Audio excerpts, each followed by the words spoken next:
Prior to handover, following duties will be completed, including patient allocation completion, updating the handover sheet, informing the patient about handover commencement, and requesting visitors to step outside the room for patient's confidentiality.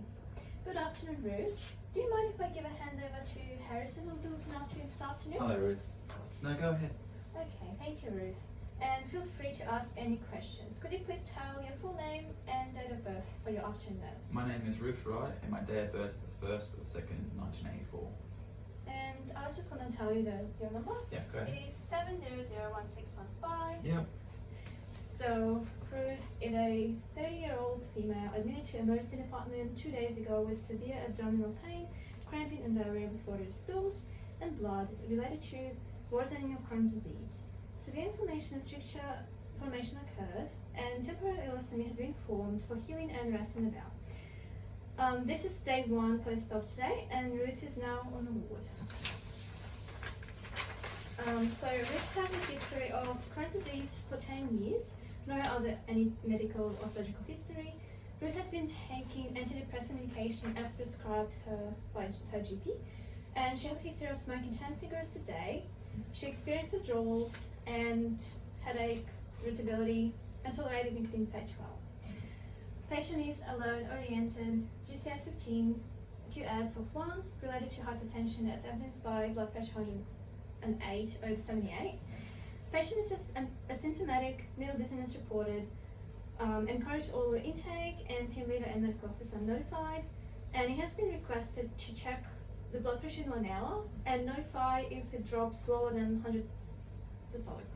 Heart rate within normal range, and pain was 2 out of 10. PRN analgesia administered as per medical officer with a good effect. So currently Ruth is not on any IV fluids. Patient tolerates oral fluid intake and is on clear fluid diet, which has been charted post-operatively to minimize gastric stimulation and nausea. No nausea vomiting noted this shift. Ruth has lost 3 kilos unintentionally prior to coming to the hospital, and she had an abdominal surgery 1 day ago. She was referred to a dietitian who is an allied health professional and will assess Ruth's nutrition state and develop a nutrition plan for healthy BMI maintenance. Yeah. An output of 150 ml of liquid inconsistent distal was drained from ileostomy this shift, and it was documented in fluid balance chart. It's not abnormal for newly formed stoma to drain small output in first 24 to 48 hours post-surgery. So for treatment, we gave her some PRN analgesia for pain 2 out of 10 with a good effect, as evidenced by a pain score of 1 out of 10. She has IV cannula in situ on right anterior wrist. It's patent and flushing, no inflammation noted.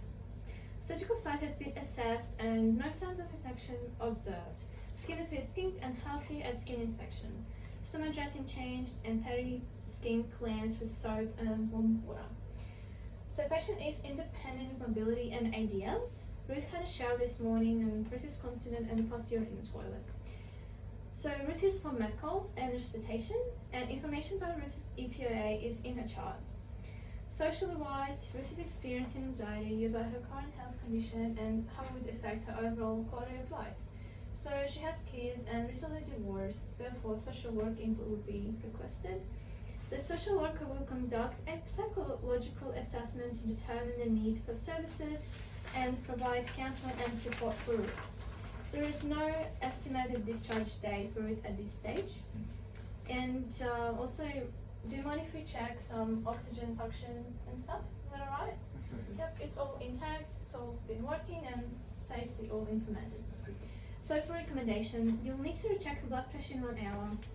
As requested by RMO, notify doctor if it drops below 100 millimeters of mercury, systolic, encourage oral intake, and reassess Ruth's pain when checking her blood pressure next. Regular stomach care and stomach output observations to be conducted, and we're just waiting for dietitian and social worker reviews. And I've heard that you haven't looked after stomas before, have you? No, I haven't. And are you happy if I give you some education? Yeah, that'd be great. Alright, I've printed out some pictures for you. So healthy ileostomy should look pink to red in color. Yeah. Ruth's ileostomy appeared slightly swollen after surgery, but it will shrink with time. Surrounding skin is healthy, and if it looks the same as any other skin areas along the abdomen. So the ostomy pouch can be closed or drainable, which is closed one and drainable one. And it is usually changed once daily unless it needs to be changed more frequently.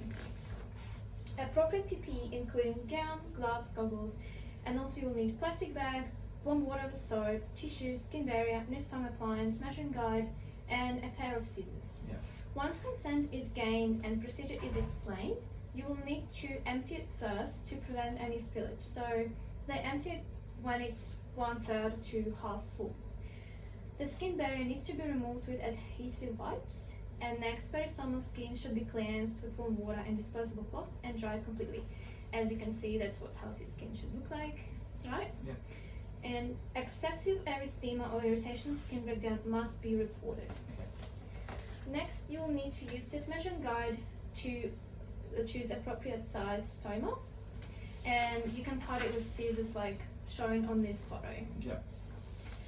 And the next one is you will need to put a one-piece stoma appliance directly over the site with some pressure for 30 seconds, ensuring it's smooth with no wrinkles. And for two-piece appliance, the skin barrier wafer is to be applied first and then the pouch. After that, the stoma is changed. Document procedure including information about patient skin integrity and any abnormalities if noted. And have you got any questions? No. Alright, thank you. Thank you very have a much. good shift.